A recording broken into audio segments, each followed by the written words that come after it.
BJP MLA Palvai బాబు ఆగ్రహం వ్యక్తం చేశారు. కుమరం భీం జిల్లాలో పులుల సంరక్షణ పేరిట ఆదివాసీల గిరిజనుల హక్కులు కాలరాసే ప్రయత్నం జరుగుతుందని మండిపడ్డారు. ప్రజలకు ప్రజాప్రతినిధులకు కనీస సమాచారం లేకుండా జీవో తీసుకురావడం ఏంటని ప్రశ్నించారు.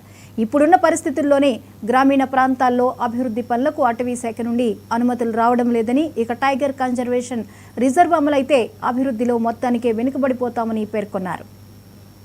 బ్లాక్లను కలిపి 1500 స్క్వేర్ కిలోమీటర్లు చదరపు కిలోమీటర్ల ప్రాంతాన్ని డిక్లేర్ చేస్తే ఎరమెరి, వాంకిడి, ఆసిఫాబాద్, సిర్పూర్టి, కౌటాల, బెజ్జూర్, కాగజ్నగర్, రెబ్బెన, దహగాం, తిరియాని ఇవన్నీ మండలాల్లోని ప్రాంతాలన్నీ కూడా 78 reserve forest blocks. Major reserve forest blocks వచ్చి గార్లపేట్, అడా, మానిక్గఢ్, ధనోరా, గూడెం, బెజ్జూర్, కడంబ, గిరేలి ఇవన్నీ కలుపుతూ ఒక 78 రిజర్వ్ ఫారెస్ట్ బ్లాక్లను కలిపి దేనికోసం చేస్తున్నారట? బయోడైవర్సిటీ, జీవ వైవిధ్యాన్ని పెంపొందించడానికి.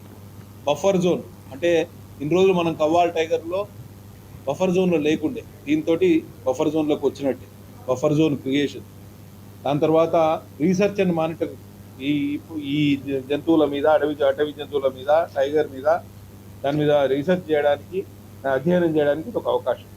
ఇది ఒకటే కాకుండా ఏం చెప్తున్నారు, ఈ ఏరియా బాగా ప్రాణహిత, పెద్దవాగు, వైన్గంగా, వార్ధ నదుల పరివాహక ప్రాంతం గొప్ప ఏమంటారు శిలాజ సంపదకు పెట్టని కోట, కాబట్టి దీన్ని డిక్లేర్ చేస్తున్నామని చెప్పారు. ఈ ఏరియాలో 4 పెద్ద పులులు, 3 వాటి పిల్లలు ఉన్నాయని చెప్తున్నారు. దీంతో పాటు 45 పులులు ఈ ప్రాంతాల్లో తిరుగుతున్నాయండి. ఈ ఆవాసం ఏర్పరుచుకున్నాయి 7 మాత్రమే.